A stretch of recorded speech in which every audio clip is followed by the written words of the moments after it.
a raíz de eso comencé este canal de YouTube donde voy subiendo las meditaciones que he estado haciendo y otros vídeos, y pensé que quizás podía ofrecer también ese espacio virtual, ya que todas y todos estamos en distintas partes del mundo, para hacer y ofrecer cosas que puedan ser de beneficio, como en este caso es este taller sobre la muerte. Y bueno, entonces me puse en contacto con la doctora Alejandra, que ya la conocéis y muchos de vosotros ya la conocéis, y accedió muy amablemente y generosamente a este taller. Y nada, y por esa razón fue que comenzamos y organizamos este taller. Entonces, lo que vamos a hacer, luego ahora cuando llegue la doctora, lo que ya está aquí, mira, admito todo, lo que haré será que le daré paso a ella para que ella se introduzca y os cuente un poco de quién es ella. Bueno, de muchas de las personas que vienen a los cursos de acompañamiento es porque han tenido algún familiar o alguien cercano en un proceso de final de vida y pues vienen con la sensación de no haberlo hecho del todo bien y con el deseo también de prepararse para la próxima vez que ocurra, teniendo por lo menos pues algo más de conocimiento.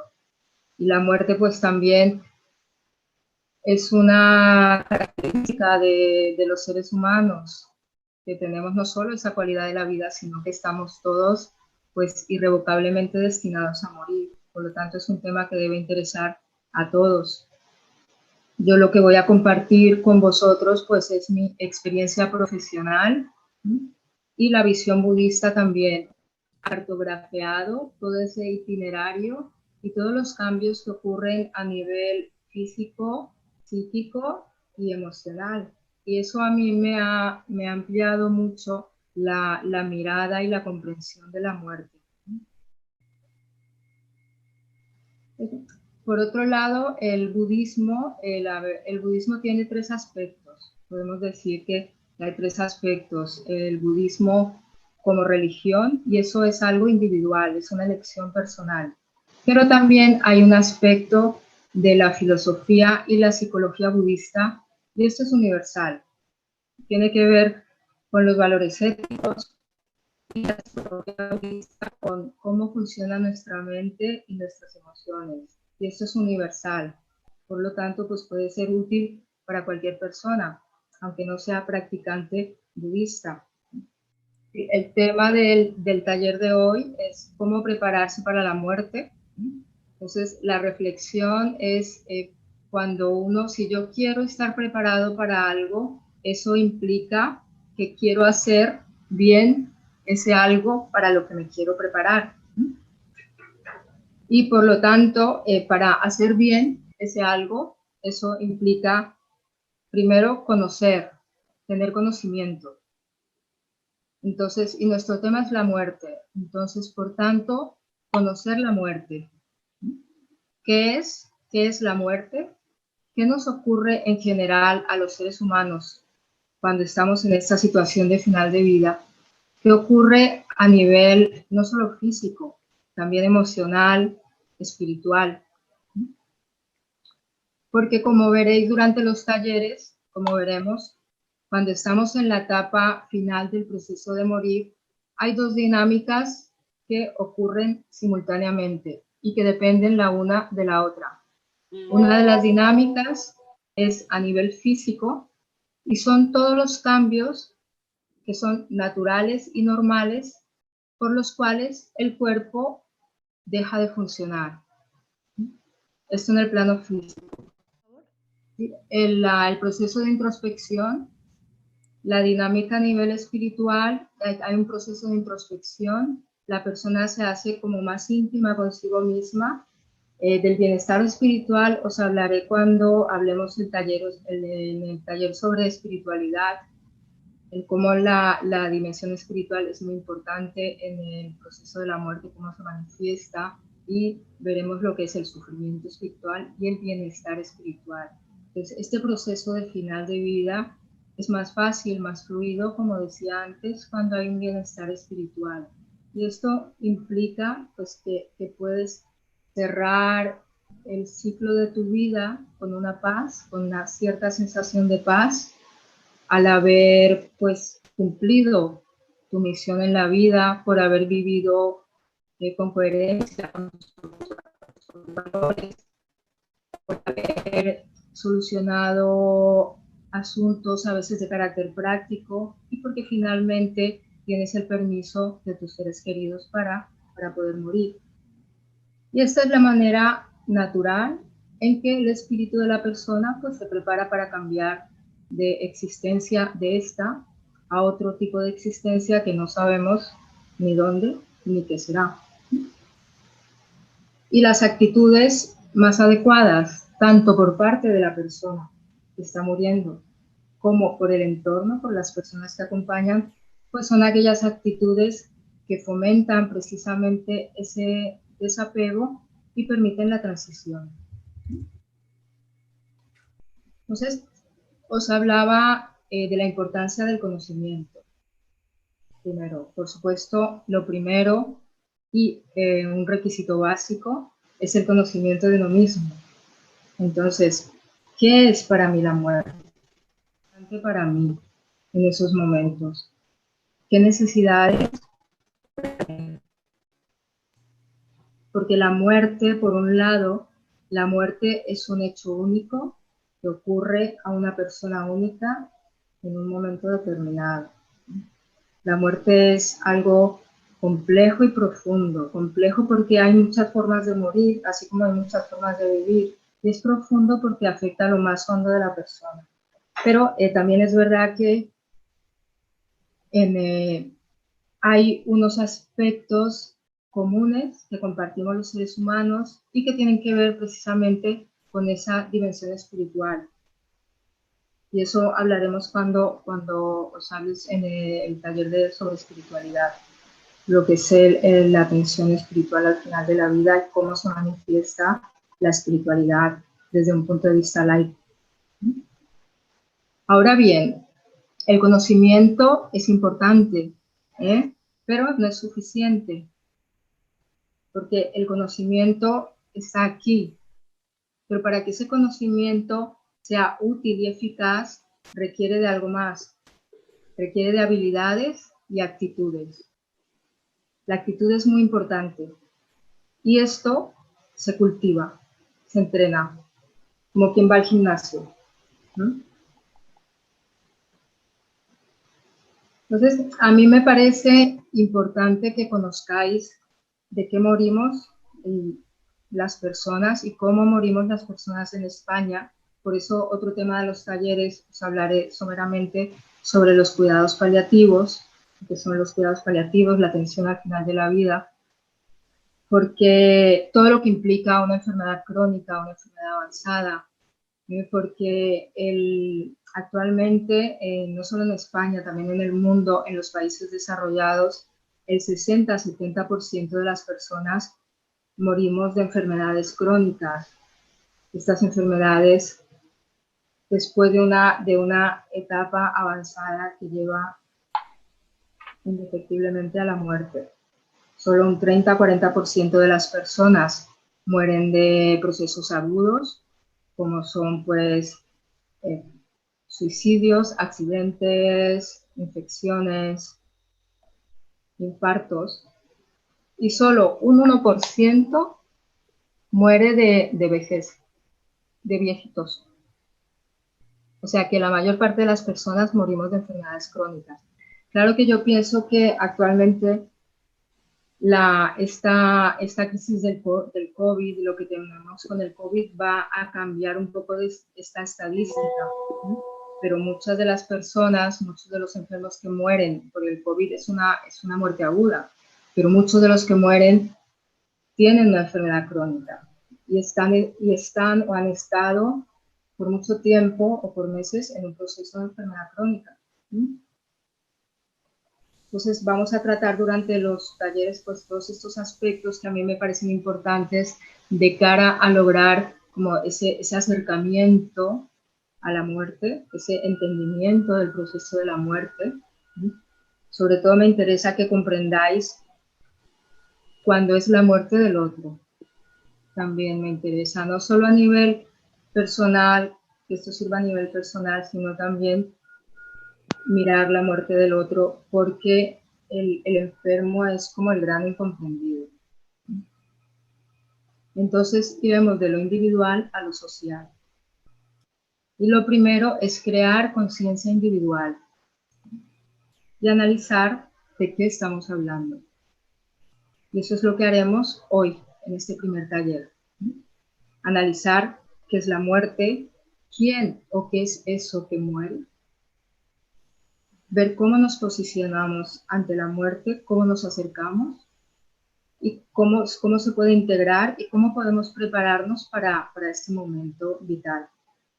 Por supuesto, no pretendo sentar cátedra más allá de todo lo que hay escrito. Ya hay mucho escrito sobre la muerte, sobre cómo aprender a morir, sobre el miedo a la muerte, y hay personas con muchísima más experiencia que yo también, como pueden ser, y pongo de referencia a personas como Joan Halifax, Frank Ostaseski, Christine Longacre, que son referentes. Y aquí en España tenemos al doctor Enric Benito, que el doctor Enric Benito es pionero en lo que es la atención espiritual, en cuidados paliativos al final de la vida. Casi todo lo que sé sobre atención espiritual, pues lo he aprendido de él. Mi experiencia es muy pequeña, pero puedo decir que es profunda. Es profunda dado el grado de implicación que tengo con mis pacientes y con sus familiares. Y eso sí lo puedo decir.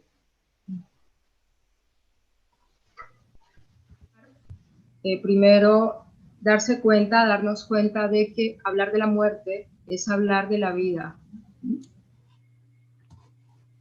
La muerte y la vida están totalmente interconectadas. Por mucho que nos esforcemos, no podemos separar la vida de la muerte, y dependen la una de la otra.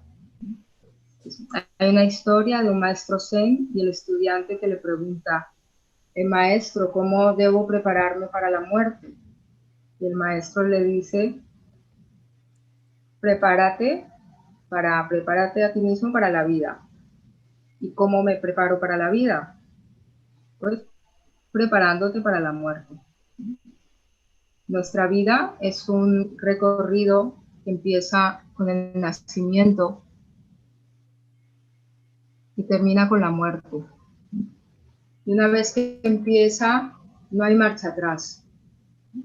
Pues, si nos remontamos en nuestra vida hacia atrás, hacia el momento en que nacimos, llega un momento en que no sabemos qué pasó antes. Y lo mismo, si vamos hacia adelante, hacia el final de nuestra vida, pues no sabemos qué va a pasar después.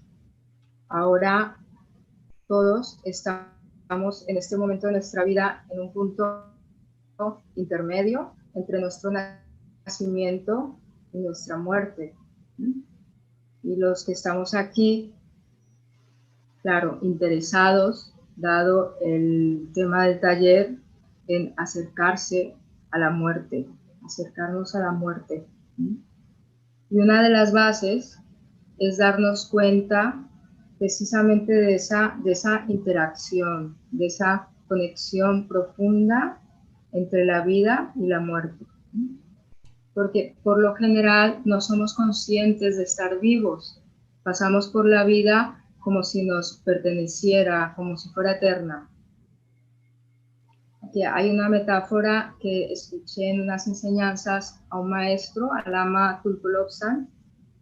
El Lama Tulku Lobsang decía que la vida era como estar en un hotel 5 estrellas. Estábamos en un hotel pues, con un spa, como puede ser un hotel maravilloso aquí en Mallorca, con todas las comodidades, y estamos felices en ese hotel, y de repente llega un día el director del hotel y nos dice: mire, que es que usted tiene que abandonar el hotel ya, a las 12 se tiene que ir de este hotel. Y primero pues te quedas sorprendido, como no, pero ¿cómo es posible? No, es que yo estoy muy a gusto aquí, yo no me quiero ir de este hotel. yo hago lo que sea, mire, le pago lo que sea, y te dice el director del hotel, no, es que no es cuestión de dinero, es que usted tenemos overbooking en el hotel, hay mucha lista de espera y usted tiene que irse ya. Y claro, nos vamos de ese hotel con tal frustración, tal impotencia y tal cabreo, que la vida es, os hablaba de ver la vida como un continuo, pero no algo estático. La realidad no es un proceso estático, sino que es un proceso dinámico. Es continuamente cambiando.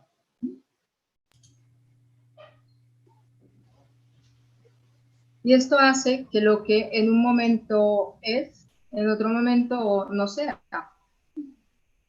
Pues pasamos del nacimiento a la muerte, y según la tradición budista y algunas tradiciones también que tienen una creencia en otra vida, pues después de esta vida seguimos, pasamos como a un periodo de transición que se llama bardo, hasta la siguiente vida, y así sucesivamente. Pero en nuestra vida diaria también vivimos muchas transiciones, muchos estados intermedios, muchos bardos. Cada vez que nos vamos a dormir, por ejemplo, y perdemos la conciencia, entramos en un periodo intermedio. Ha terminado este día, pero aún no ha comenzado el día siguiente. De alguna manera, cuando dormimos, entramos en el reino de la muerte, morimos un poco. Algunos no se despiertan de ese sueño. Algunos mueren mientras duermen. Nosotros seguimos despertándonos durante algún tiempo de esa pequeña muerte. Y así cada instante de la vida, pues es una transición. Algo nace y algo muere. Algo termina y algo está por comenzar. Durante nuestra vida vivimos muchas transiciones. Es más fácil reconocer las más evidentes. Cada etapa de la vida, por ejemplo, la infancia, la adolescencia, la edad adulta, la vejez, todo cambio de ciudad, de país, cuando entramos el primer día en el colegio, cuando entramos en la universidad, el primer empleo, cuando cambiamos de empleo, el matrimonio, el divorcio, cuando somos padres por primera vez. Todos son ejemplos de todas las transiciones y cambios que tenemos durante nuestra vida. Y los cambios en general en nuestra vida, las transiciones, nos producen cierta incomodidad, nos hacen sentir incómodos, porque despiertan muchas emociones. En general, dolor, alegría, tristeza, también esa expectativa ante lo desconocido, la posibilidad de tomar nuevos rumbos, esperanza. Y estas transiciones, estos cambios que tenemos, pueden enseñarnos muchas cosas. Pero para entender su enseñanza, debemos primero, tenemos que disminuir el ritmo frenético al que va nuestra mente, bajar, digamos como bajar decibelios. Porque la vida moderna, el ritmo de nuestra vida, de la vida actual, nos ha llevado que todo ocurre tan rápido, nos ha llevado como a desconectarnos de lo que es nuestra unidad cuerpo-mente. Entonces estamos como desconectados. Este es nuestro cuerpo, nuestra mente va aquí, aquí, allá. Nuestra mente está en el pasado, lamentándose del pasado, preocupados por el futuro, en lo que tengo que hacer mañana, lo que me dijo, lo otro, y estamos aquí. estamos como desconectados. Y cuando estamos desconectados, no somos conscientes de nuestro cuerpo, de los cambios en nuestro cuerpo, de nuestras emociones, de nuestros pensamientos. Cuando estamos desconectados, ¿cómo actuamos? En piloto automático. ¿Y qué es actuar en piloto automático? Llevados por los impulsos, por el inconsciente. ¿Sí? Pues vamos a hacer ahora, os propongo hacer un ejercicio para bajar decibelios, para desacelerarnos. Vamos a hacer un pequeño ejercicio, 1 o 2 minutos, lo voy a guiar. Entonces, nos sentamos en una postura cómoda. Bueno, hacemos 3 respiraciones profundas. Inhalando y exhalando profundamente. Al exhalar, sentimos o imaginamos que sale la ansiedad, la angustia, cualquier tipo de tensión. Intenta dejar atrás cualquier cosa que esté sucediendo en el exterior. Cualquier pensamiento sobre el pasado, preocupación sobre el futuro. Y vas a recorrer ahora tu cuerpo en 7 puntos, llevando la atención primero a los pies, sintiendo los pies que tocan el suelo, sintiendo la solidez de ese suelo. Ahora llevas la atención a las caderas, la espalda. Intenta ser consciente de cualquier sensación de tensión en alguna de estas partes del cuerpo. Los hombros, las manos, los ojos, la cabeza.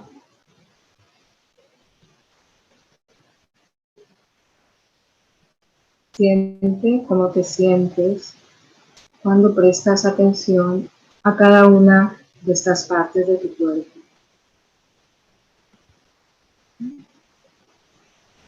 Mantén esa conexión con tu cuerpo.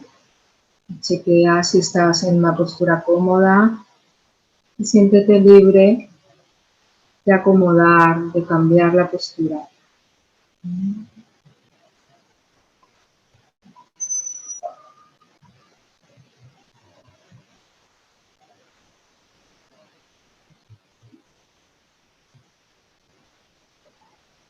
Ahora vas a llevar la atención a la respiración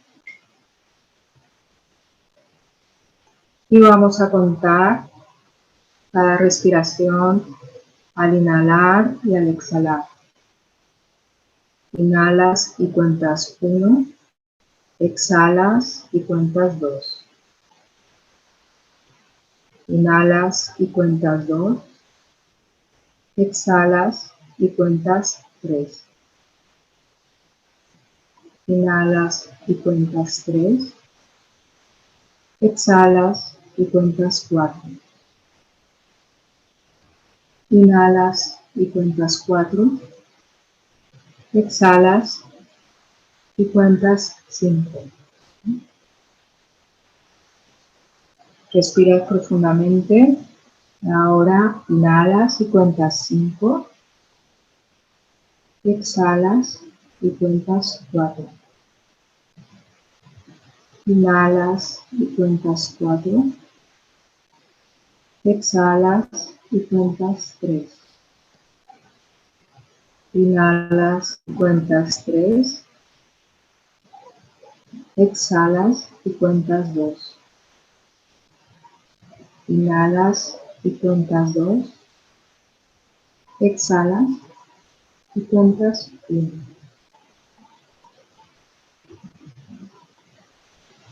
Siente cómo te sientes en este momento y permítete sencillamente dejar que las cosas sean como son,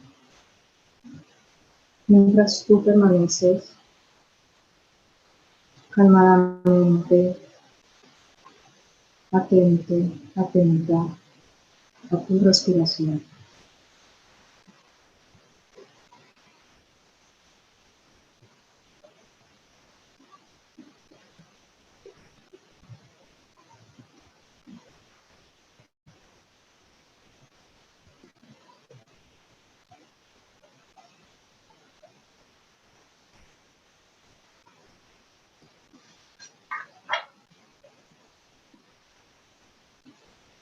Ya podemos abrir los ojos.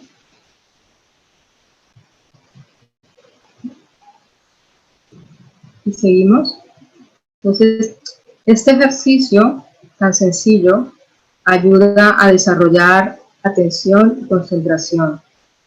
Nos trae al presente, a este término que está tan de moda de el aquí y el ahora. Para entrenarnos en ser conscientes de los cambios, podemos comenzar también con cosas simples, observando, por ejemplo, acciones cotidianas. Porque normalmente cuando estamos haciendo algo, estamos en todas partes, menos en lo que estamos haciendo. Y entonces esta desconexión de la mente, está como en lenguaje budista, como se dice, esa mente mono, que está de un lado para otro. ¿Y qué pasa cuando estamos así? Entonces, pues nos tropezamos, se nos caen las cosas, se nos olvida algo importante que deberíamos haber hecho porque estamos pensando en otra cosa.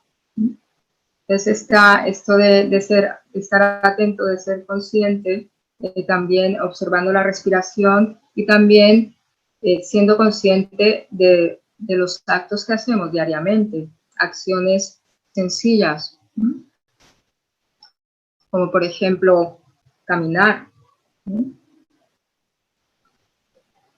leer un libro, tomar un café, porque ¿qué pasa en general? ¿Qué pasa cuando estamos comiendo? A veces estamos comiendo y estamos viendo la tele, leyendo el periódico.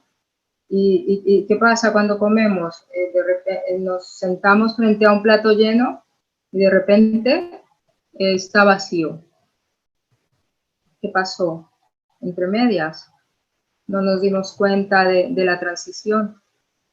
Estamos con una taza de café en la mano, de repente está vacía. ¿Qué pasó mientras pasaba? Ahora estamos despiertos, luego dormimos y desaparecemos. ¿Qué pasó entre medias?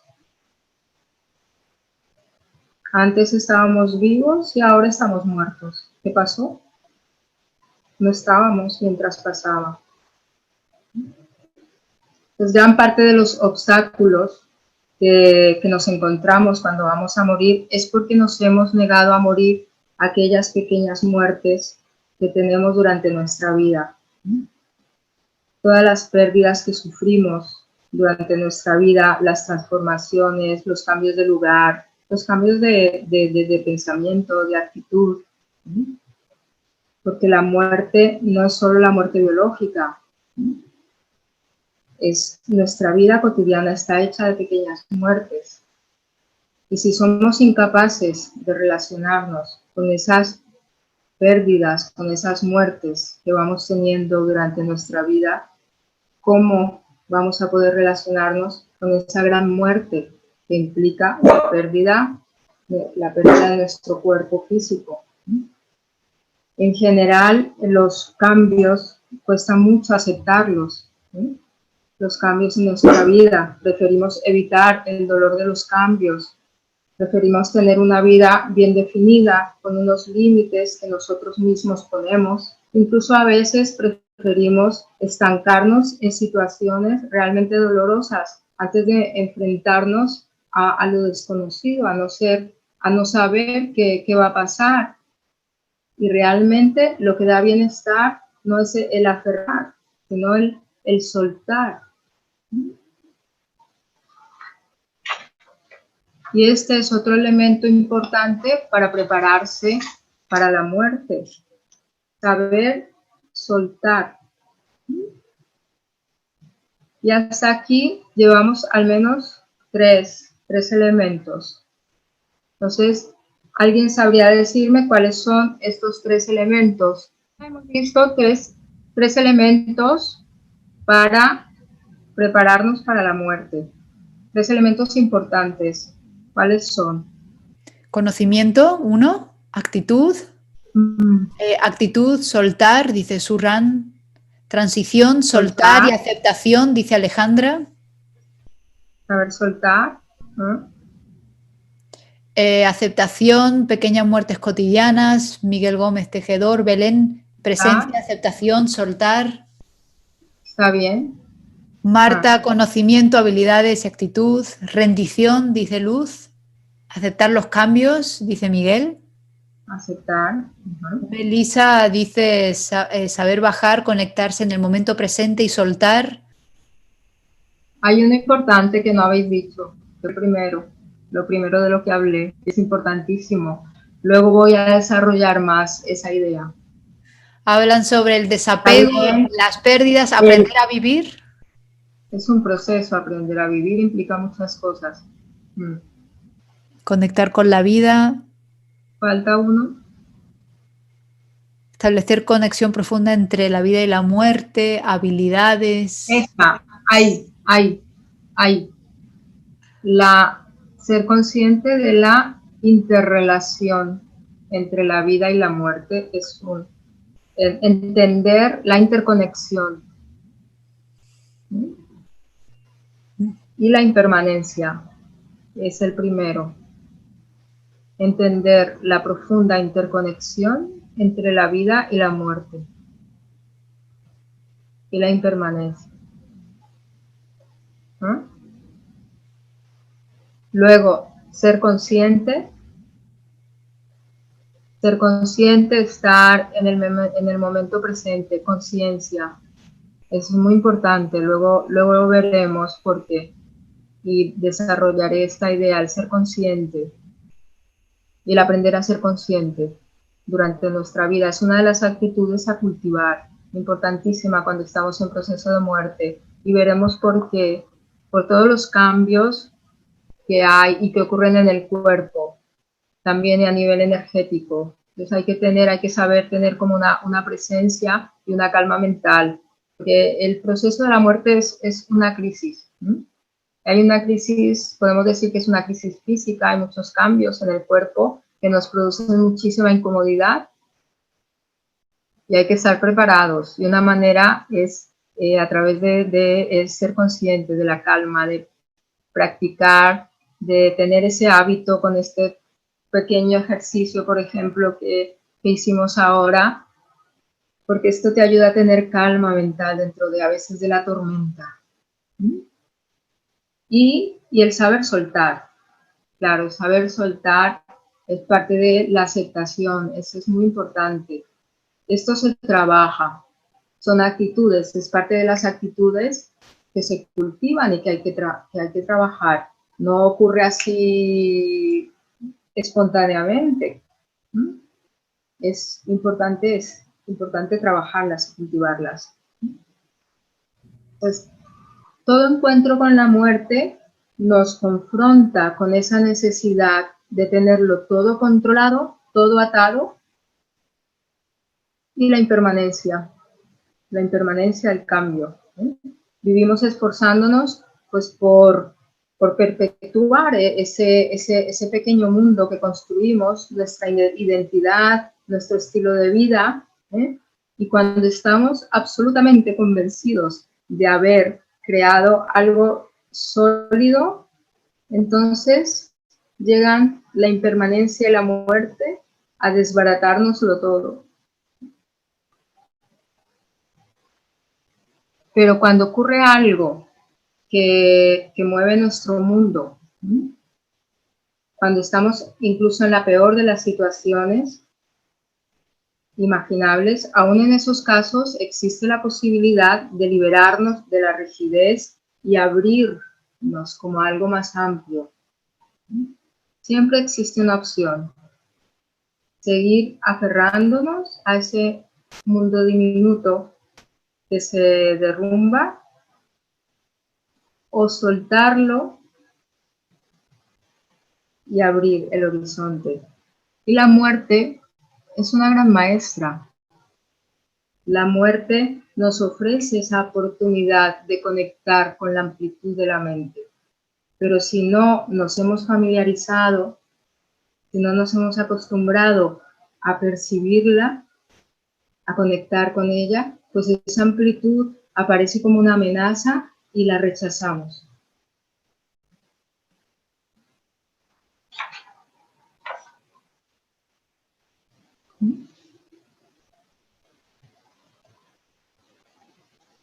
Entonces vamos a pasar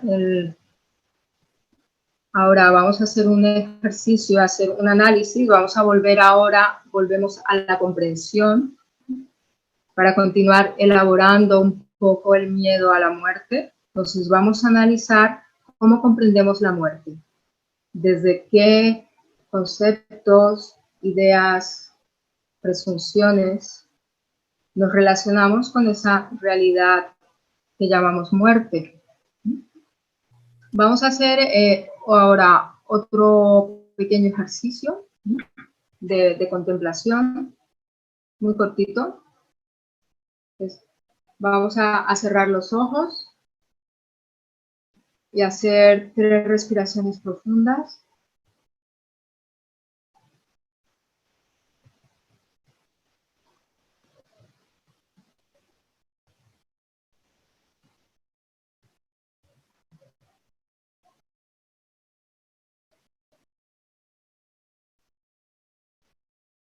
Empieza a evocar tu vida, remontándote hasta el comienzo, cuando recién naciste.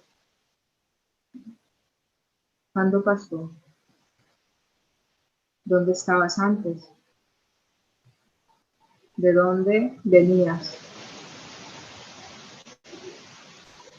¿Qué es nacer?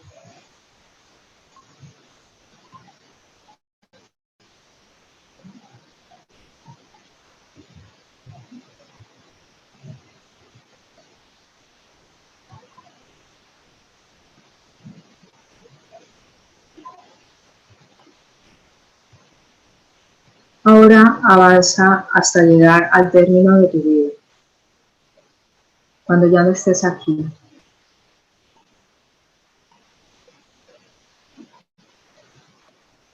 ¿Qué pasará entonces? ¿A dónde irás? ¿Cómo es posible que la vida termine y dejes de existir? ¿Qué es morir?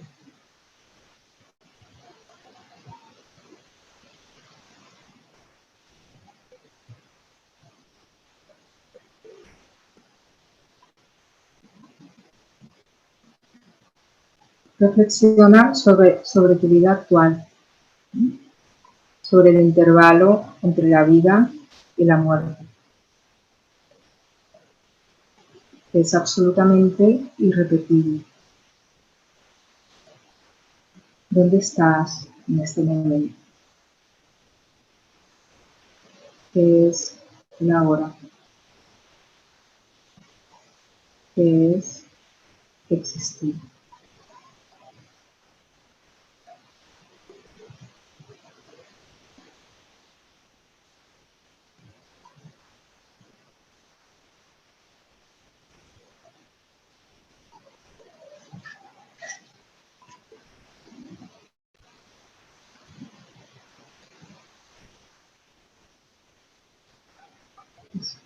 Abrimos los ojos.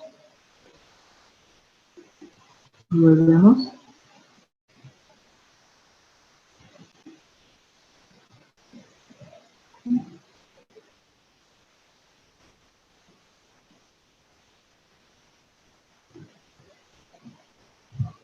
Entonces, ¿por qué es importante hacer este análisis? Entonces, preguntarnos realmente sobre los conceptos que tenemos sobre la vida, la muerte, el nacer, el morir, el ser, ¿no? Esto es fundamental porque muchas veces no podemos comprender adecuadamente un determinado tema porque los conceptos que tenemos sobre ese tema son demasiado estrechos, demasiado rígidos, y esto nos impide que surja como una auténtica comprensión de la realidad que nos permita precisamente relacionarnos de una manera adecuada y equilibrada con esa realidad. Y esto es lo que sucede pues con el tema de la muerte, que el concepto que tenemos es estrecho. Y perdonar que utilice este término, que puede parecer un poco peyorativo. Os pongo un ejemplo que se puede utilizar como metáfora. Otra metáfora, que me encantan las metáforas. Más adelante tengo un par de metáforas más. Es que cuando los lamas enseñan, ellos cuentan muchas historias y metáforas para transmitir las enseñanzas, para ayudar a comprender las enseñanzas. Entonces, en la cosmología budista, la realidad se divide básicamente en 3 niveles de existencia: el reino de la forma, el reino de la no forma y el reino del deseo. Son como formas de existencia en las que se puede renacer. Cada uno de estos 3 tipos de existencia pues tiene como subreinos. El reino del deseo, en el reino del deseo los humanos, por ejemplo, pertenecemos al reino del deseo porque nos caracteriza el deseo, siempre deseando cosas y esa insatisfacción eterna que nos caracteriza. Dentro del reino del deseo pues están también como los tipos de existencia de mucho sufrimiento, que son estados como infernales, de experiencias de dolor. Y hay un reino que se le llama el reino de los espíritus hambrientos, que se caracteriza por seres que siempre tienen hambre y sed, siempre tienen sensación de hambre y sed, que nunca pueden saciar. ¿Y por qué los espíritus hambrientos sufren de hambre y de sed? Porque tienen un cuello estrecho, un cuello como muy estrecho y una garganta pequeñita, del tamaño del orificio de una aguja. Se dice que solo se alimentan del olor que solo se alimentan del olor de los alimentos. Nunca encuentran satisfacción, siempre quieren más y más y más y más. Y esto, pues, esto es una metáfora, pero encierra una realidad también. Y es que nosotros también muchas veces no podemos como digerir algo, como tragar algo, porque tenemos la garganta muy estrecha, conceptos muy rígidos. Y entonces el trabajo se trata como de ampliar la visión y abrir como ese bloqueo.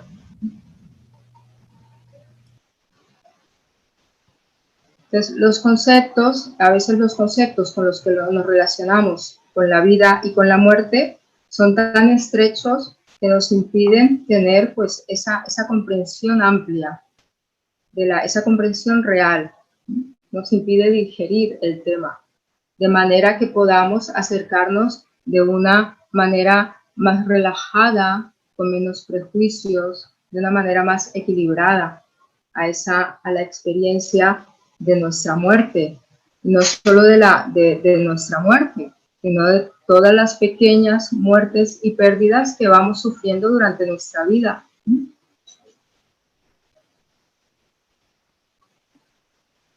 Por eso es importante reflexionar y preguntarse qué es nacer, qué es morir, qué es ser, teniendo en cuenta también que nuestra mente básicamente es una mente dualista, que solo puede comprender la realidad a veces desde dos extremos totalmente contradictorios, contrarios. Ser, no ser, bueno, malo, negro, blanco, existir, no existir. Y básicamente establecemos pues esa gran diferencia entre lo que es la existencia, la vida, el ser, y la no existencia, la no vida y el no ser.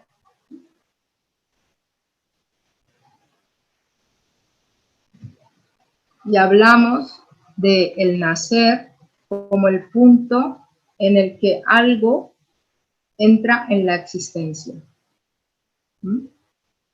El nacimiento es como el punto en que algo que no era, ahora es. Y eso que ha nacido vive durante un tiempo hasta que en un momento dado se encuentra en el otro extremo y pasa al estado de no ser. Y a eso lo llamamos muerte. Y concebimos nuestra vida como ese espacio entre la vida y entre la muerte. ¿Y qué va pasando en el transcurso de nuestra vida? ¿Qué pasa con nuestro cuerpo? Si alguien quiere responder, Ana, ¿qué pasa durante nuestra vida, en ese transcurso? ¿Qué pasa con nuestro cuerpo, con nuestros pensamientos, con nuestras actitudes? ¿Qué va pasando? Vamos cambiando, ¿no? Van cambiando ¿Qué pasa con nuestro cuerpo? Que se va deteriorando, va envejeciendo. Va cambiando. Eso es también la respuesta que van diciendo aquí. Impermanencia, envejecemos, cambio, todo cambia, evolución. Vamos cambiando, ¿no? Vamos cambiando. Y entonces llamamos nacer a la acción mediante la cual algo entra a la existencia. Y llamamos morir a la acción por la cual pues algo deja de existir, ¿no? Cuando alguien muere decimos, fulanito de tal dejó de existir, ya no está.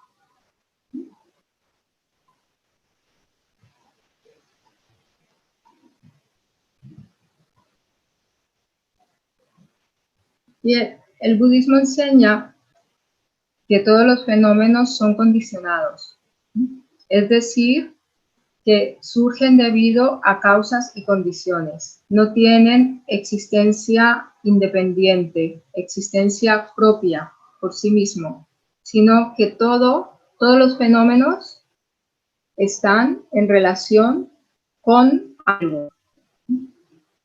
Dependen de causas y condiciones, se dice en el budismo. Y este punto filosófico es que tiene que ver con la causalidad, no la casualidad, es importante. Es porque si uno no es consciente de esto, puede parecer que las cosas surgen por sí mismas, como de repente, como autoexistentes. Permanecen por un tiempo y de repente, ¡pum!, desaparecen, como por arte de magia. Es el budismo nos dice que habla de una realidad convencional, pero esta realidad no existe de la manera en que la percibimos. Y hoy es interesante que hoy en día parte de la neurociencia acepta que de la realidad que nosotros percibimos, solo el 5% es real. y un 95% es la interpretación que hacemos de esa realidad. Y la interpretación depende de lo que interpretamos a través de lo que nos entra a través de los órganos de los sentidos, de las conciencias sensoriales y la conciencia mental.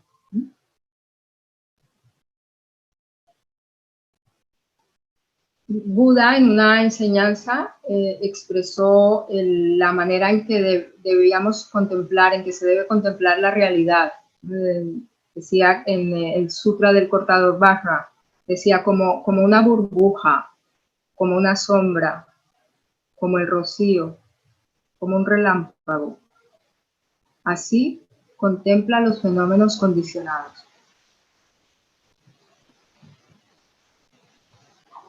Y para explicar esto, voy a contar otra metáfora que le escuché a una monje budista zen, me encantó, es utilizando las gotas de rocío, ¿no? La metáfora de la gota de rocío, para comprender cómo son los fenómenos en la naturaleza. Entonces, ¿qué es una gota de rocío? Pues una gota de rocío es como algo muy bonito, es un fenómeno muy bonito, brillante, muy bello. ¿Y qué es una gota de rocío? Una gota de rocío es la condensación de la humedad que hay en el aire ambiente, que cuando se dan ciertas condiciones por la mañana, ciertas condiciones de humedad, cuando la humedad aumenta, disminuye la temperatura, también el viento, esa humedad ambiente se condensa en esa forma redonda y brillante a la que nosotros le llamamos gota de rocío. Pero resulta que sobre las 11 de la mañana más o menos, cuando cambian las condiciones, sale el sol, aumenta la temperatura, disminuye la humedad ambiente, esta gota comienza a deformarse y se disuelve y pasa a ser parte otra vez de la humedad del ambiente. No desaparece, pasa a formar parte de la humedad ambiente. Hasta el día siguiente en que nuevamente se dan las condiciones para que esa humedad ambiente se vuelva a condensar en otras gotas de rocío,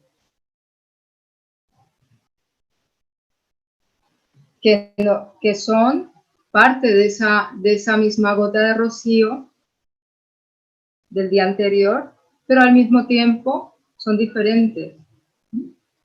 Y así todos los fenómenos en la naturaleza. Los procesos de condensación y disolución que se dan. Y nuestro nacimiento y la muerte, y cuando vamos progresando hacia la muerte, pues es un proceso también de condensación y disolución. En el momento de la muerte, el budismo tibetano explica, cuando se dan las circunstancias, toda la energía, toda nuestra energía se disuelve y hay un momento en que ocurre la máxima disolución de energía nuestra, que es después de la parada cardiorrespiratoria.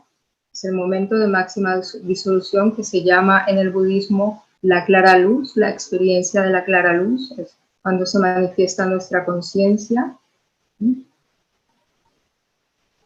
Y al mismo tiempo es el inicio del proceso de condensación que va a culminar en la concepción, cuando se unen el óvulo y el espermatozoide. Entonces, Ana, me gustaría saber si hay alguna duda, aportación. Sí, Alejandra, hay una pregunta y una mano levantada. La pregunta es de Mónica, que dice, en esa interpretación que se ha hecho, la interpretación que tiene la física cuántica sobre la realidad, ¿no? Que lo que percibimos es un tanto por ciento, si eso influye también en la convención social.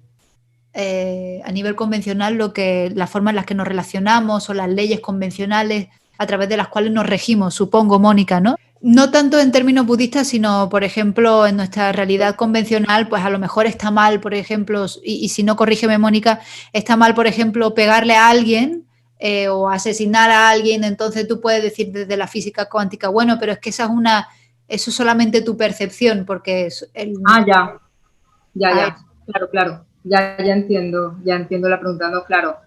A ver, hay dos realidades. Está la realidad convencional y la realidad última claro, de la física cuántica, ¿eh? Que habla de pues que todo no es como lo percibimos, ¿sí? Pero eso no quiere decir que no exista, que no haya alguien aquí, que no haya una persona, yo que tengo con un cuerpo y con unas condiciones para sentir dolor, que si a mí me golpean y me hacen una herida, me duele. Eso es real, es verdad. ¿Mm? Luego hay y también tenemos los seres humanos, nuestra naturaleza también, por la forma en que estamos diseñados, y nuestro cerebro tenemos una parte emocional, y si nos hacen daño, pues nos duele. Eso es real. ¿Mm? Es verdad. Pensar que, bueno, pues como la realidad no es como parece, pues yo puedo hacer lo que quiera, porque total, eso es caer en el extremo del nihilismo. Y también es importante para nosotros, los seres humanos y por el planeta, la conducta ética. ¿Eh? Esto hace parte bueno, de las leyes las leyes de la vida, de la existencia. Existe el sufrimiento. ¿Mm? Y todos los seres somos iguales en el sentido en que no queremos sufrir y queremos la felicidad. Y el camino el viaje de la vida es como liberarse del sufrimiento, ser felices. ¿No? Pero no solo importa mi felicidad, también importa la felicidad de los demás, por esa interconexión que tenemos los seres humanos. Y el camino para liberarte del sufrimiento básicamente tiene tres aspectos. ¿Sí? Y el primero y la base es la conducta ética. Dentro de la conducta ética está el no hacer daño a otros. Dentro de esto, pues no robar, no matar. Segundo es la calma mental y tercero es el desarrollo de la sabiduría, que es ver la realidad tal y como es. Pero para tener calma mental, y estos tres aspectos están interconectados, están relacionados el uno con el otro. Para tener calma mental, debo tener una conducta ética, porque difícilmente, si yo no tengo una conducta ética, difícilmente voy a tener calma mental. Y al mismo tiempo, si tengo calma mental, me ayuda a tener una conducta ética. La calma mental me da conciencia, me da observación, esa conciencia de no hacerle daño al otro, porque es que mi felicidad depende de la felicidad del otro. Y luego, sobre esta base, el desarrollo de la sabiduría, que es ver la realidad tal y como es. Pero ver la realidad tal y como es nos lleva precisamente a esa noción de interdependencia y de interconexión, de cómo, de esa íntima relación de todo con todo, y de cómo todos dependemos de todos. Yo no existo independiente, no surgimos por generación espontánea, ni yo soy una persona, un ente independiente, dependo de muchos otros, también para mi bienestar. No sé si he respondido a la duda que tenía. Ahora sí, Mónica nos escribe. Te confirmo. Mientras tanto, si quieres, doy paso a la siguiente pregunta. Una persona que tiene la mano dice Mónica que sí, que muchas gracias. Dice Maripaz, En el proceso de morir es necesario Maripaz. familiarizarse con el soltar, entre comillas. ¿Ese soltar se puede aplicar también al control sobre el dolor? Es decir, ¿ese soltar es aplicable tanto al proceso de la muerte como al dolor? ¿El dolor físico te refieres? ¿O el dolor espiritual? Creo que en este caso Maripaz se refiere al dolor físico, si nos lo confirman, Maripaz. Sí, en principio al físico, dice. Sí. Bueno, Maripaz, sabes que eso depende del nivel, te hablo como budista, eso depende del nivel de practicante y del nivel de práctica que tengas. Es importante cuando estamos para una persona con un nivel básico, importante cuando estamos en ese proceso de final de vida, para poder tener la mente calmada, dependemos de nuestro cuerpo. El cuerpo y la mente es una unidad. Mientras estamos vivos, el cuerpo depende de la mente y la mente depende del cuerpo. El cuerpo influye en la mente y la mente influye en el cuerpo. Solamente cuando nos morimos y después de la parada cardiorrespiratoria, es explicar el proceso de disolución de los elementos, el proceso de la muerte como lo explica el budismo tibetano, se pierde esa conexión. Y entonces a un nivel es importante tener controlado el dolor físico y tener muy bien el cuerpo, muy cómodo, para que nuestra mente pueda estar tranquila, que el objetivo, el principal objetivo en el momento de la muerte es poder morir con una mente calmada y en paz, porque sabes que eso influencia mucho nuestro siguiente renacimiento. Entonces sí es importante, según el nivel que tengamos y nuestra motivación también, tener controlado el dolor físico para que nuestra mente pueda estar bien. Es verdad que los grandes practicantes, los grandes maestros que tienen mucho más control sobre su mente, ellos utilizan el dolor físico, su dolor físico, y se permiten tener incluso dolor físico y lo utilizan para desarrollar compasión a través del Tonglen, que cuando hables sobre las prácticas de meditación que hay en el budismo para ayudar a integrar la muerte, y hablaré sobre el Tonglen y sobre la importancia de la compasión. Entonces ellos utilizan el dolor para desarrollar compasión. Eso depende del nivel de cada uno. Pero está bien, no se contradice el controlar el dolor, claro, y es importantísimo, es muy importante para que nuestra mente esté tranquila. ¿Está bien? Pues entonces, como vemos, es difícil establecer los límites entre la existencia y la no existencia. Si nos planteamos la realidad en términos de existencia, no existencia, esto nos lleva a creer que no hay nada y que de repente, de la nada, surge algo que vemos cómo crece, cómo cambia, cómo se mueve, y de repente, pues, envejece y de pronto, pues, como por arte de magia, desaparece. Entonces, esto es una percepción dualista, es lo que se llama una percepción dualista. En pleno siglo XX, con todos los avances de la neurociencia y de la física cuántica, pues un poco simplista también, porque la realidad es que hay un proceso continuo. La vida es como un ciclo continuo, es un movimiento circular. Bueno, ¿y por qué este análisis es importante de hacer?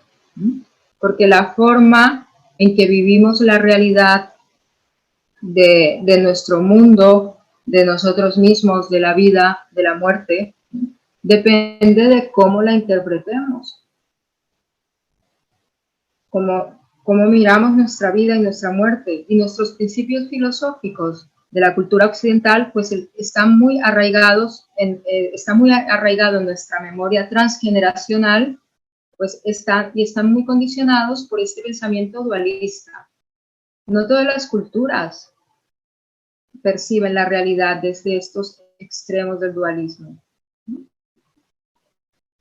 Entonces, el hecho es que estos conceptos pues están continuamente condicionando nuestra percepción de la vida y de la muerte, de morir, vivir, ser, no ser, y en realidad son conceptos, son etiquetas. Es como, es la forma, es parte del lenguaje que utilizamos para poder entendernos, pero ojo, no debemos confundir el lenguaje con la realidad. Y uno de los objetivos de la meditación es precisamente desmontar este mundo ilusorio de los conceptos y las palabras y tener una experiencia directa de la realidad más allá de conceptos y de palabras. Pero así nosotros estamos como traumatizados. Podría decir que es un trauma por este dualismo. Por eso nos aterra tanto la muerte. Y ahí ese es el miedo a la muerte, porque el miedo a la muerte, identificamos la muerte con la nada. Y ese es el miedo profundo del ser humano, el miedo a la nada, el miedo a no ser nada, a perder esta identidad que te has creado, este personaje desde el que vives, cuando yo soy más que mi cuerpo, y que este personaje que he creado, esta Alexandra que he creado en esta vida, soy más que eso.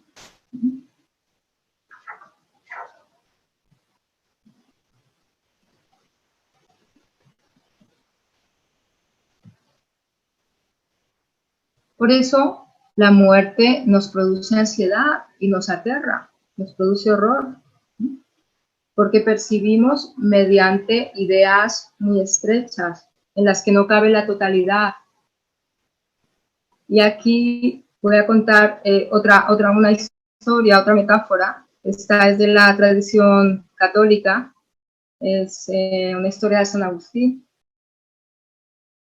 que estaba San Agustín caminando por la playa y iba reflexionando, intentando comprender con su mente analítica ese misterio de la Santísima Trinidad.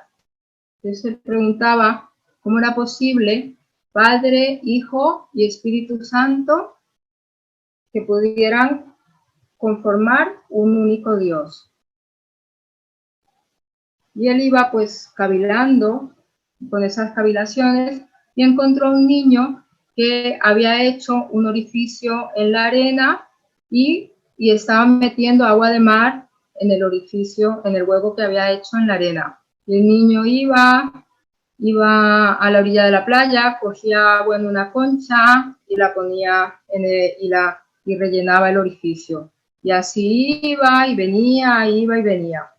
Y a San Agustín pues le llamó la atención lo que estaba haciendo el niño y le preguntó, le dijo, niño, pero ¿qué haces?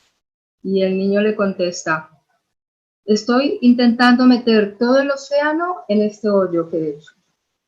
Y San Agustín le dice, pero eso es imposible. ¿Cómo puedes pretender meter el mar, que es infinito, en un hueco tan pequeño? Y le dice el niño, pues igual que tú, que estás intentando comprender con tu mente finita el misterio de Dios, que es infinito. Y el niño desapareció. Y a nosotros nos pasa igual. Esta estrechez nos impide expandir nuestro campo de conciencia, adoptar una perspectiva más amplia que nos permita armonizar esa contradicción vida, muerte, existencia, no existencia, cuando sin darnos cuenta de que no son realidades distintas. No hay un fenómeno llamado vida por un lado y un fenómeno llamado muerte por otro, sino que la muerte se está manifestando continuamente en la vida y la vida está hecha de muchas muertes.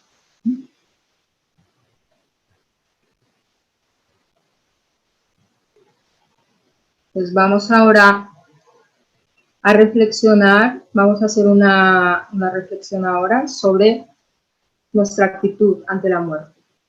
Una pequeña meditación para intentar ver cada uno cómo comprende la muerte, cómo ve la muerte, qué miedos tiene ante la muerte y qué esperanzas también. Qué miedos y esperanzas hay ante la muerte.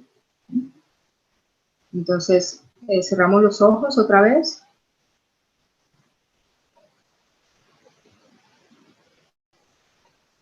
Hacemos 3 respiraciones profundas.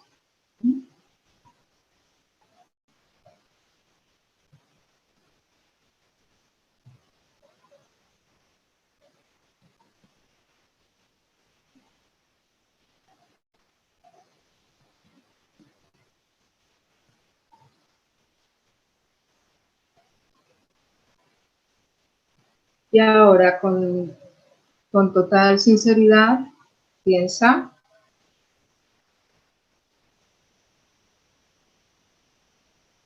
reflexiona qué pienso de la muerte, qué noción tengo, en qué se basa.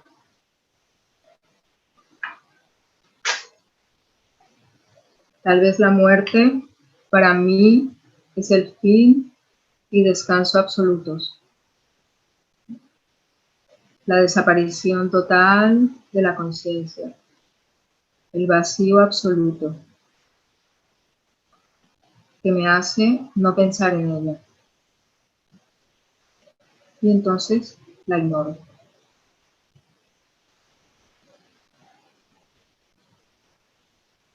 O la veo como una agresión, como un castigo injusto, una ironía de la vida.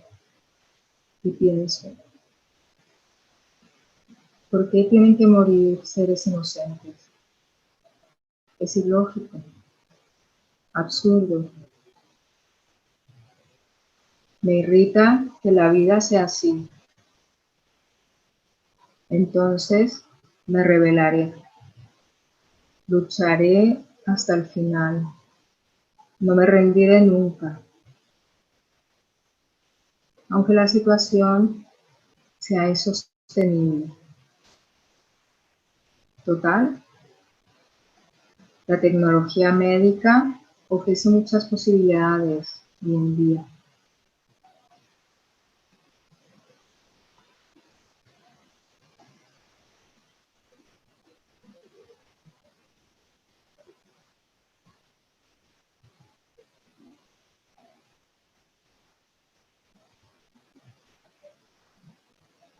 La muerte me aleja de mis seres queridos. Es la pérdida de todos mis lazos y afectos. Ojalá pudiera aferrarme eternamente a ellos. Pero la muerte me separará de lo que más quiero. Mis padres, mis hijos, mis amigos, mis mascotas. Me cuesta entregarme a la muerte. No soporto la idea de abandonar a mis seres queridos.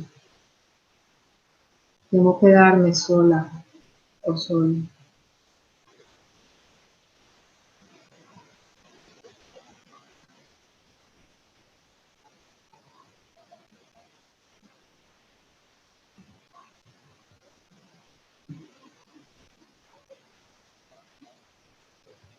Yo siento la muerte como una gran ruptura, algo que limita, que echa por la borda todos los proyectos. Llega siempre en el momento más inoportuno. Y por eso voy acelerada, acelerado. Quiero abarcar lo más posible. Ansiosa, ansioso por disponer de más tiempo.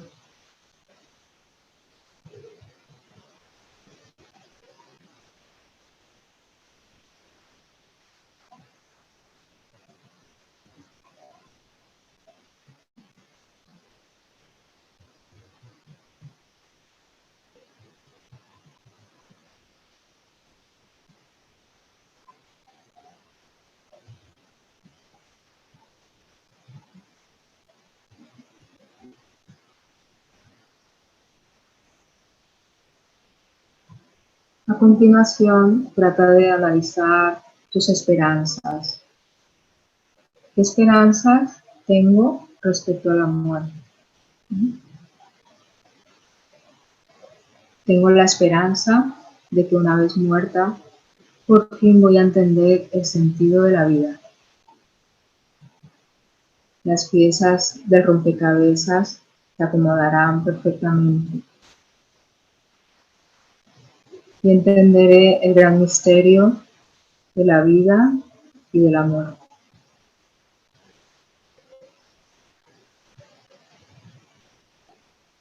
Tengo la esperanza de obtener una recompensa en el otro mundo. Pasaré a un mundo lleno de riqueza y perfección.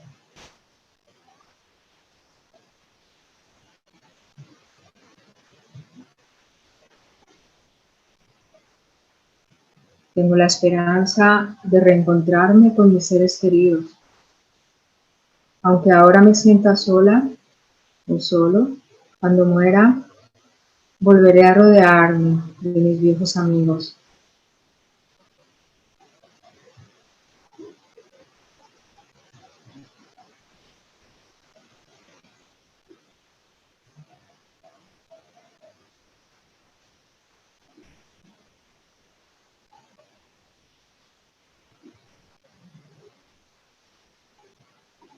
Trata de desmenuzar todas tus interpretaciones y tus miedos hasta conectar con esa sensación de vulnerabilidad.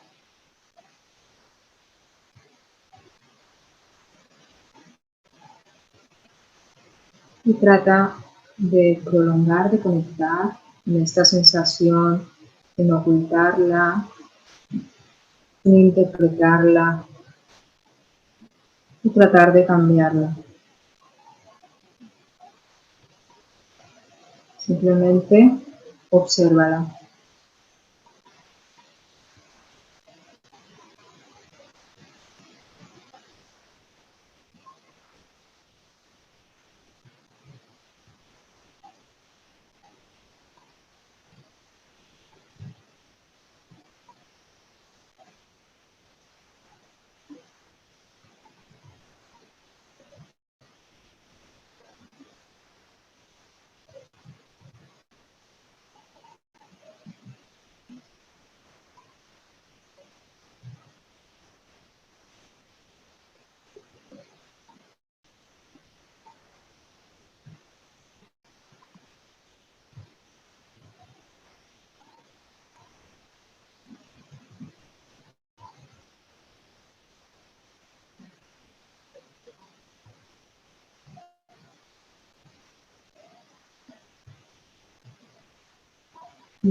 Abrimos los ojos para continuar.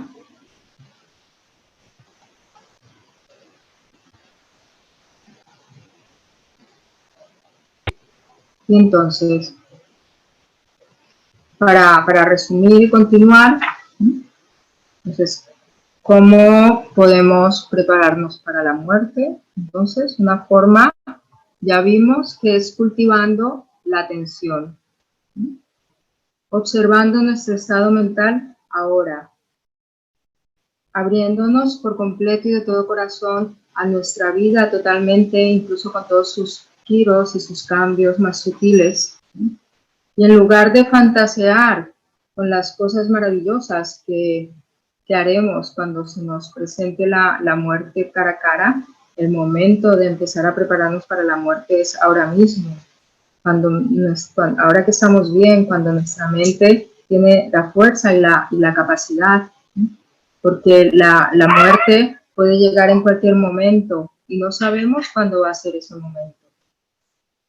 También, por otro lado, pues la vida pasa muy rápido, la vida es muy breve. Mis pacientes mayores me dicen que la vida se pasa muy rápido. Y desde el punto de vista budista, por ejemplo, que contempla infinitas vidas, la duración, realmente la duración de la vida es algo muy corto. Se la compara como a un chasquido de los dedos o a un parpadeo. Entonces, el momento de prepararse para la muerte, pues, es ahora mismo.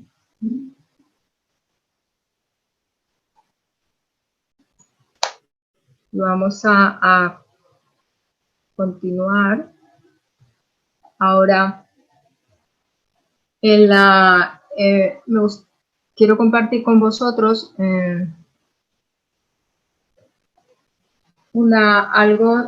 Christine Longacre la nombraba al principio, también Christine Longacre es una persona que lleva desde los años 70 acompañando, trabajando en hospice en Estados Unidos y acompañando a personas al final de la vida.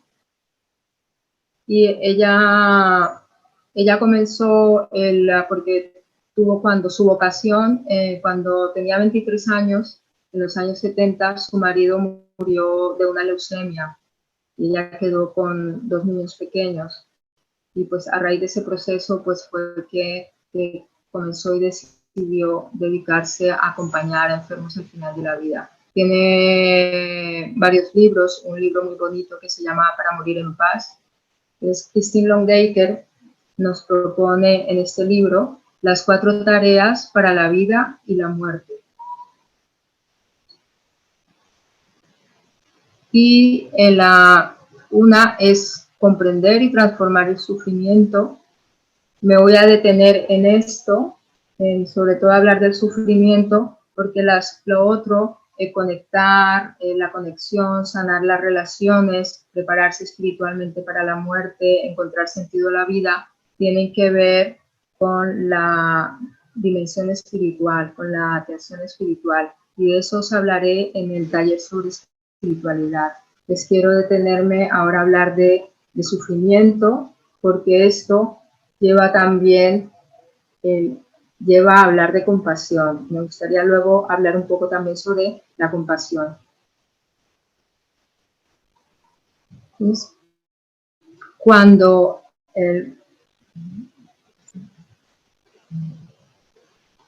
se habla de muerte y de enfermedad y muerte, trae implícito hablar de sufrimiento.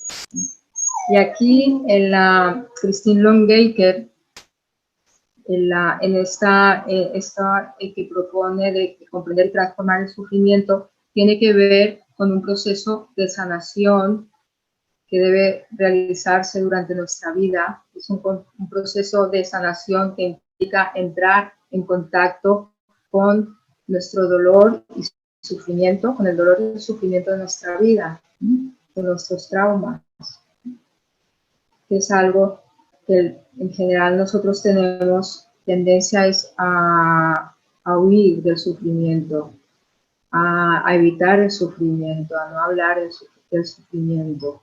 Dice Stephen Levine, Stephen Levine fue un maestro de meditación también y que se dedicó años de su vida junto a su mujer, tiene libros también muy, muy buenos, a acompañar a enfermos al final de la vida. Stephen Levine decía que tal vez nuestro mayor sufrimiento era huir del sufrimiento, evitar el sufrimiento.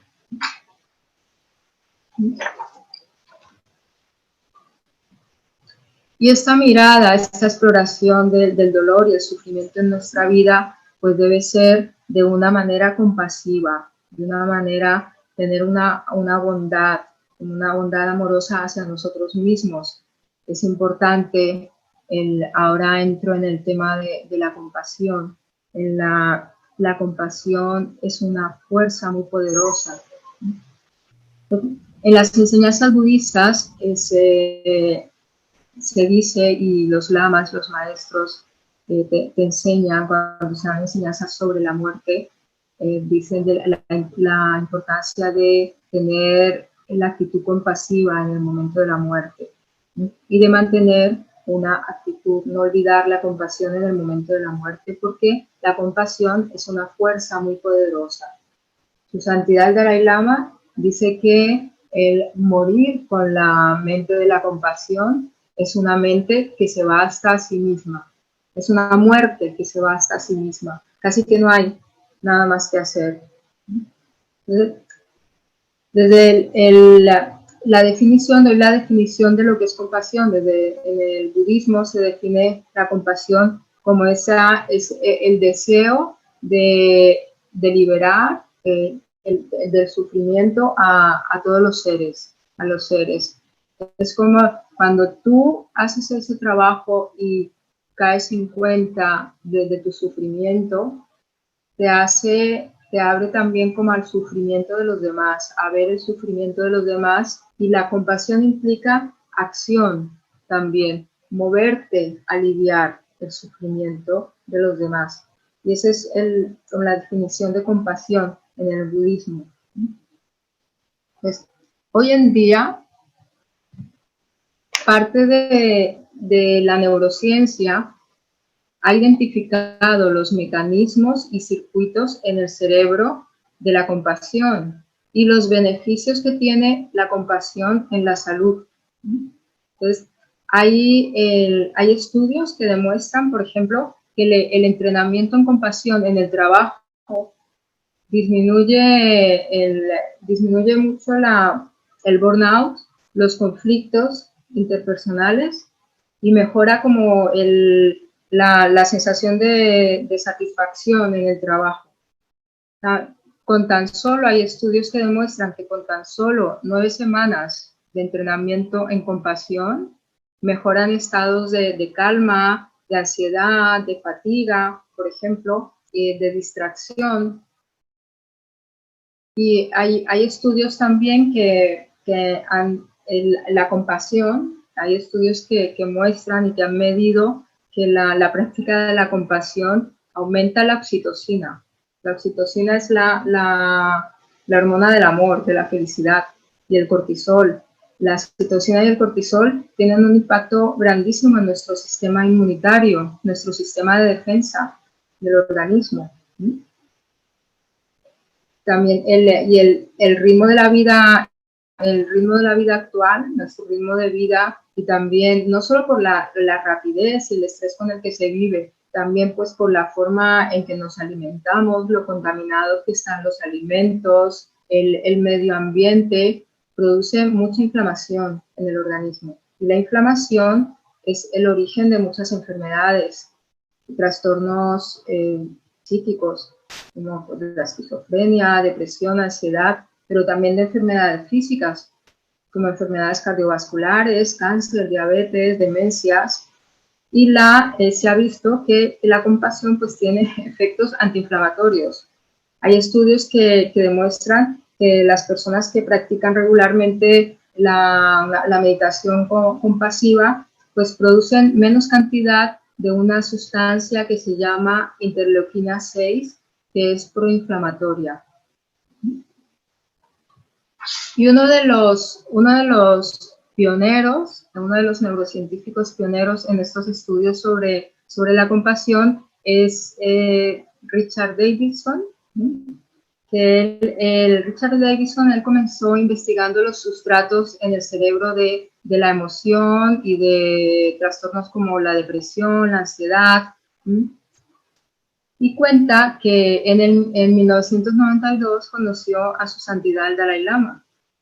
Y el Dalai Lama le dijo que admiraba mucho su trabajo, pero que le parecía que estaba como muy centrado en la ansiedad, el estrés, la depresión, que si no se había planteado, pues, estudiar también emociones como la bondad, la ternura, la compasión.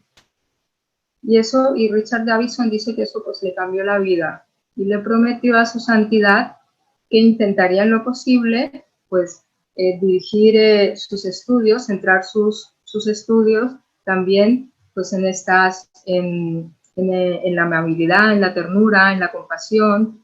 Y Richard Davidson comenzó monitorizando la actividad cerebral de monjes tibetanos, principalmente de Matthew Ricard.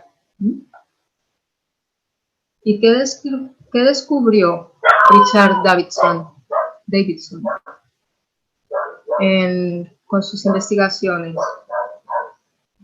Pues descubrió, como dice él, que una mente en calma puede producir bienestar en cualquier tipo de situación.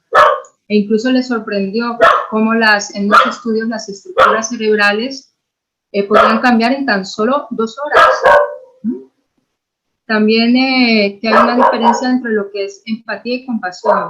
La empatía es la capacidad que tenemos de sentir lo que sienten los demás, pero la compasión es un estadio superior, es tener el compromiso y las herramientas para aliviar el sufrimiento. Una de las cosas interesantes que vio también en los estudios es en los circuitos neuronales de la compasión que se activa la zona motora del cerebro. O sea que la compasión te capacita para moverte, para aliviar el sufrimiento.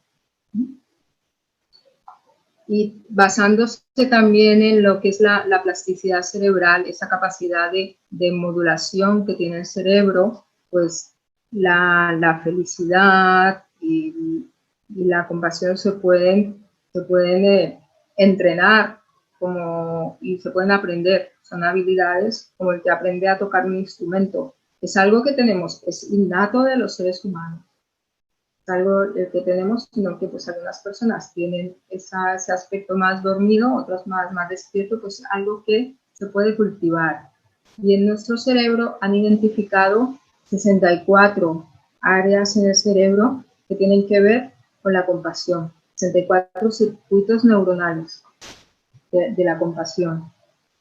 Entonces, este concepto de neuroplasticidad, ¿sí? Entonces, indica que el bienestar mental pues, es un conjunto de habilidades que pueden ser aprendidas y cultivadas. Y otra cosa interesante también que descubrió es que la amabilidad y la ternura pues, se pueden entrenar en cualquier edad. Entonces, por ejemplo, estudios en niños y adolescentes estimulando la ternura vieron que les mejoraban sus resultados académicos y mejoraba también su bienestar emocional y su salud. Entonces, interesante.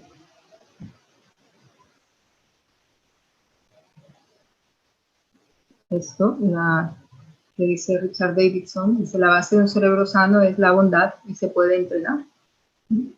La tenemos innata.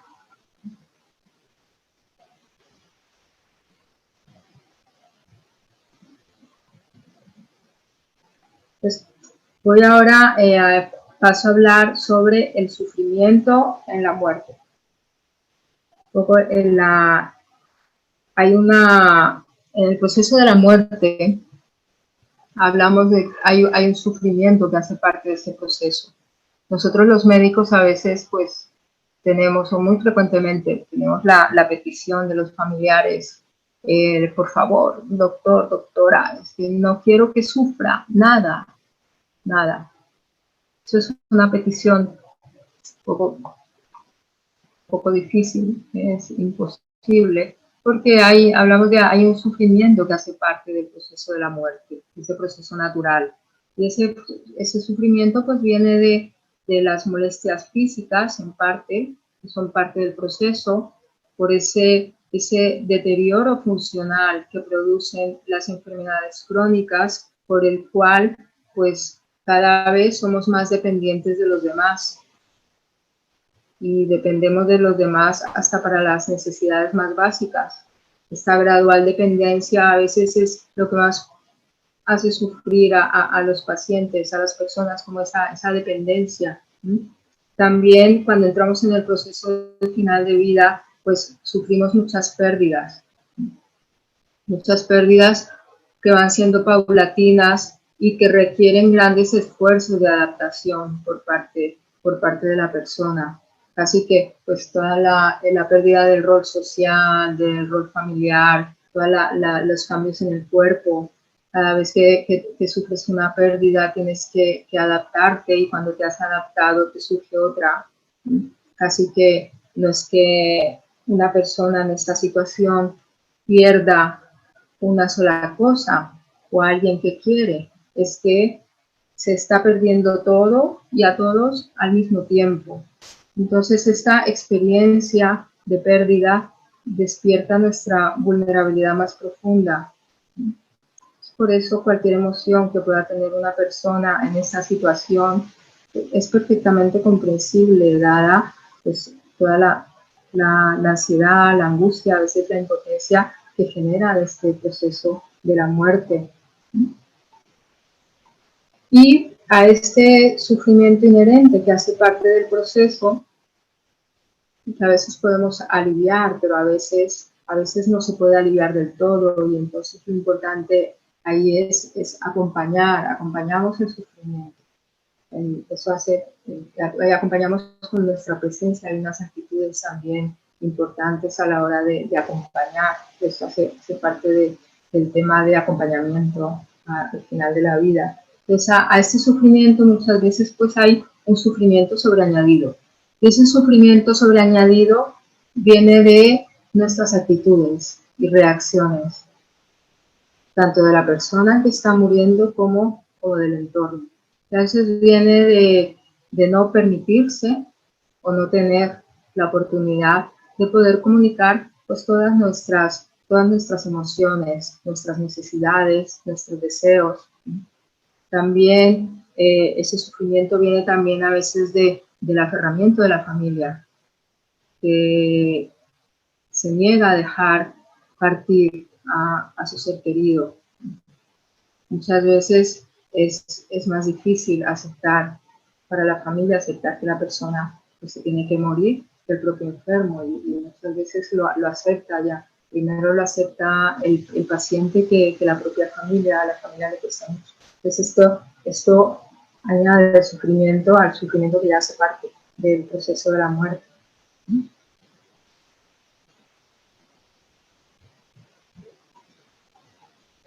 Y aquí terminamos este tema de introducción. Si hay, Ana, si hay preguntas hasta aquí, ¿alguna pregunta, aporte? Sí, hay un par de preguntas en el chat que te las leo. Vamos a seguir. El siguiente tema es sobre cómo integrar la propia muerte.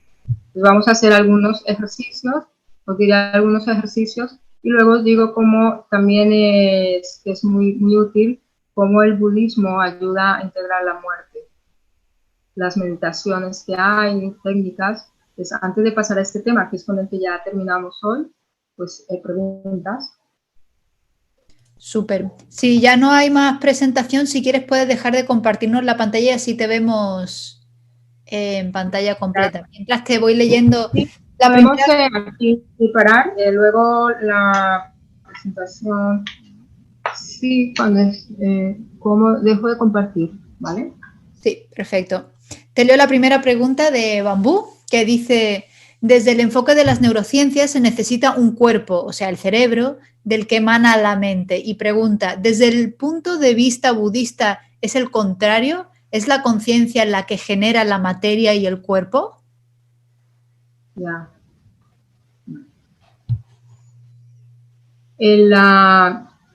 El punto de vista budista, sabes que te puedo decir que hoy parte de de la neurociencia acepta ya la existencia del cerebro y la conciencia, y acepta que son diferentes el cerebro y la conciencia, sino que interactúan.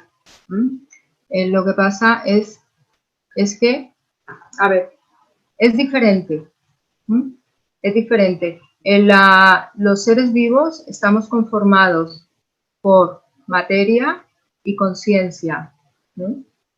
Entonces, y el origen es diferente, sino que están unidos. Entonces, a la materia la origina la materia. La conciencia es de otra sustancia que la materia. La conciencia no es materia, digamos que es energía. Entonces, a la conciencia la origina la conciencia. El origen del momento presente de conciencia es un momento previo de conciencia. y mi momento presente de conciencia origina mi siguiente momento de conciencia, y así sucesivamente. Por eso se habla, esto desde el punto de vista del continuo mental, es un continuo. Realmente lo que prevalece es la conciencia. Lo que pasa es que esa conciencia, y es lo que pasa de una vida a otra, esa conciencia toma un cuerpo para expresarse, pues entra en un cuerpo, no es que se origine. En el budismo no existe el concepto de un principio, se dice que es como un presente eterno en el que hay cambio, en el que se va cambiando. Entonces, el proceso, que lo explicaré cuando, cómo es el proceso de la concepción y el proceso de la muerte, como lo explica el budismo tibetano, es el sustrato, es la materia. Cuando se unen el óvulo y el espermatozoide, ahí entra la conciencia. Y esa conciencia, por las características que tiene, con esa energía a la que está asociada, es la que hace que esa partícula se desarrolle. Pero son diferentes, ¿sí? Sino que interactúan. Nosotros somos materia y somos esa energía también. Pero básicamente somos luz. Y la conciencia se expresa a través del cerebro. No es lo mismo que el cerebro, la conciencia no son las neuronas, se expresa a través del cerebro, modula el cerebro. Y el cerebro también, de alguna manera, modula a la conciencia. Lo que pasa es que, bueno, es un tema también amplio, el de la conciencia desde el punto de vista budista y la mente. Es muy interesante y tiene muchos aspectos, mucho desarrollo. Pero si me entiendes, son diferentes. Somos así, es como los seres humanos somos un sistema psicofísico: cuerpo, mente, materia, energía. Pero la energía aquí no origina esta materia. La materia sí tiene como un tipo de energía que llamamos burda, pero esa conciencia, lo que llamamos conciencia, que es algo más sutil, es diferente. Y lo que la origina es el momento previo de conciencia. Y así, pues hacia atrás, hacia atrás, hacia atrás o hacia adelante. Y es lo que viaja de una vida a otra y toma un cuerpo para poder manifestarse. No sé si te he contestado. Sí, Alejandra, dice Bambú que sí, que muchas gracias. Queda claro. ¿Has entendido el concepto cuerpo-mente? Sí, han estado aquí preguntando sobre la permanencia e impermanencia, pero sí, dice que queda entendido. Y queda una pregunta más. Bueno, son dos preguntas que están unidas, creo, y si no me escribís. Una pregunta unida de Lucía Vera y de Natita. Dicen, entonces, ¿cómo afecta este proceso de la mente en el momento de la muerte a la gente que está bajo los efectos de la morfina? Y continúa Natita diciendo, o personas que están mucho tiempo bajo efectos de sedación, respirando a través de ventilación mecánica, etcétera. Sí. Nuestra conciencia, es que la conciencia tiene diferentes niveles. Hay conciencias burdas que se asocian al cuerpo, a los órganos de los sentidos, son como las conciencias sensoriales. Pero nuestra conciencia última, que es esa conciencia que al final pues abandona el cuerpo, en esa conciencia pues también están como todas las huellas de nuestras acciones de cuerpo, palabra y mente, que van como agregadas a esa conciencia. Esta conciencia sutil, que es energía, como decía antes, no la influye la morfina. Mi percepción y mi experiencia, y lo he preguntado también a maestros, es porque la morfina, y partimos de lo que expliqué antes, la morfina, ¿qué es? Es una molécula física, se une a receptores que tenemos en el cuerpo físico, ¿no? Y en donde actúa es a nivel del cuerpo. La morfina produce pues relajación muscular, disminuye el ritmo respiratorio, produce somnolencia, claro, duerme un poco si se pone una dosis excesiva. Entonces, actúa a nivel del cuerpo. Es nuestra conciencia sutil, lo que realmente somos y que se manifiesta al final del proceso de la muerte, está más allá del efecto de la morfina. No llega. Entonces, nosotros cuando vemos una persona sedada, una persona en esa situación, o cuando utilizamos la morfina para calmar el dolor, que es importante por la respuesta que le di a Maripaz, vemos que es un cuerpo sedado, un cuerpo dormido, pero el proceso mental sigue. Entonces, ahí lo importante es la actitud de las personas que están y el trabajo previo que tenga esa persona. Es la actitud, porque la conciencia es muy sutil. Entonces, estamos en una situación muy perceptiva, más allá de la percepción que podemos tener nosotros en la situación que estamos ahora, en la situación de salud. Entonces, es una percepción mucho más sutil. Entonces, por eso es importante la actitud de los que están alrededor y la actitud, porque eso la persona lo siente. Es una actitud tranquila, calmada, para transmitirle calma a la persona. Entonces, yo no tengo contradicción, por ejemplo, ni tengo duda en utilizar la morfina en pacientes que están sufriendo, tienen algún sufrimiento por un dolor físico fuerte o por un ahogo, que son las situaciones en las que utilizamos la morfina en situaciones final de vida, sobre todo para procesos que producen dificultad respiratoria, y la morfina disminuye el centro respiratorio en el cerebro, pues produce una respiración calmada, disminuye la sensación de falta de aire, y eso es muy importante, porque la peor sensación con la que puede morir una persona es con ahogo, y es importantísimo. Es tener el cuerpo calmado y tranquilo para que la mente, la conciencia que está más allá, yo soy más que mi cuerpo. Entonces eso cuesta entenderlo, pero estamos muy identificados con el cuerpo en nuestra sociedad, pero la conciencia es más fuerte que el cuerpo. Entonces, sí hay un proceso que, aunque una persona en coma, una persona en esa situación, hay un proceso que no alcanzamos a percibir con nuestra percepción ordinaria, pero sí hay un proceso que está teniendo. Pues ahí es muy importante la actitud de alrededor, generar un ambiente de calma, de paz, para que esa persona, su conciencia pueda estar tranquila también y pueda hacer su trabajo. Eso es de Natita, que dice, entonces, en esa conciencia sutil no hay memoria. Si despiertan no se acuerdan de todos esos momentos sedados, pero no significa que tenían conciencia.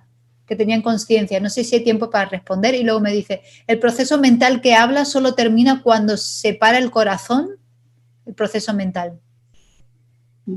No. Cuando sí tiene memoria. Entonces, nuestra conciencia última, esa que abandona el cuerpo, tiene memoria. Lleva la memoria de todas, como dije antes, de todas las acciones de nuestros pensamientos, todas las acciones de nuestro cuerpo, palabra y mente, quedan como impresas en esa memoria y lo lleva a otras vidas. Y en la siguiente vida, según las condiciones, de acuerdo a las condiciones, pues se manifestarán o no lo que se haya sembrado en las vidas anteriores. Entonces, sí hay una memoria. Y hablando de esta memoria de la conciencia sutil, luego cuando una persona ha estado en coma, te refieres cuando despiertas, si tiene la memoria, hay personas que recuerdan cuando estaban en coma, incluso que se acuerdan de sueños, y de alguna manera también que se daban cuenta y se enteraban, escuchaban pues cómo hablaban alrededor, o veían, tenían percepciones y tienen como ese recuerdo algunas personas. Bueno, supongo que entonces eso ya concluye la sesión.